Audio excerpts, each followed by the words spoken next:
Imo irratti wantoota haaraa jechuudha. Imoon amma update godhee gadhiise jechuudha. Wanta baay'ee tokko isin fayyaduun isin agarsiisa. Ashamaa harka fuunee jirra jirtu hordoftootaa fi kabajamtoota warreen YouTube channel Abdii Smart Birannaa hordoftan hunduma keessanuu nagaa fi jaalala rabbii guddaa bakka jirtanitti isiniif haa baay'atu isiniin jedha. Wanta baay'ee tokko isin fayyadu jechuudha. Imoon update kan godhe wanta haaraa jechuudha. Wanti kunis maali kan jedhuu fi isin agarsiisa. Na faana tura. Namoonni haaraa taatan YouTube kiyyaaf subscribe godhaa. Kanneen gama TikTokiitiin na hordoftanis follow gochuun hin dagatinaa isiniin jedha. Amma mee garuma Imo deemee isin agarsiisa. Na faana bu'aa. Egaa hordoftoota kiyya kabajamuuf jaallatamoo Imo keessan irra dhuftanii iddoo profaayilii Imo keessanii al takkaa dhuftanii yeroo jettan switch account jalatti security privacy kan jedhu kana jalachuudha. Fakkeenyaaf nama yeroo jalqabaatiif hin seenne security privacy duratti new kan jedhu dhufaaf jechuudha. Fuuldura kanatti jechuudha. Isin amma security and privacy kana al takkaaf gattuqtan jechuudha.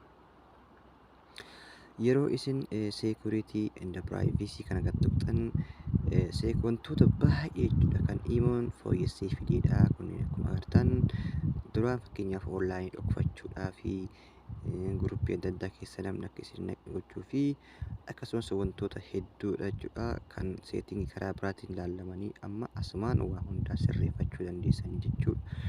Egaa kanneen seetingiilee wanta baay'eedha kan yeroo biratti deemnu ta'a. Amma ammoo wanta xiqqoo takka asirra isin agarsiisa wanta faayidaa baay'ee qabdu jechuudha. Erga iddoo kana dhuftanii chat and call privacy kan jedhu kan tokkoffaa irra jiru kana al takkaa gattuqxan. Ergasii tana al takkaa gattuqxanii as jalatti fakkeenyaaf disappearing message, time machine, block screenshot of for chat, block share download the copy kanneen keessaa sadan dhumarraa kana isin agarsiisaa jechuudha. Karaa dhumarraa argamu block screenshot for call kan jedhu kana jechuudha. Isa kana yoo akkanatti jiraata jechuudha. Haala kanaan fakkeenyaaf akkanatti yoo jiraata jechuudha. Haala kanaan gara na cuftan jechuudha. Kana jechuun immoo namni kamuu screenshot isin gochuu hin danda'u yeroo viidiyoo haasoftan jechuudha.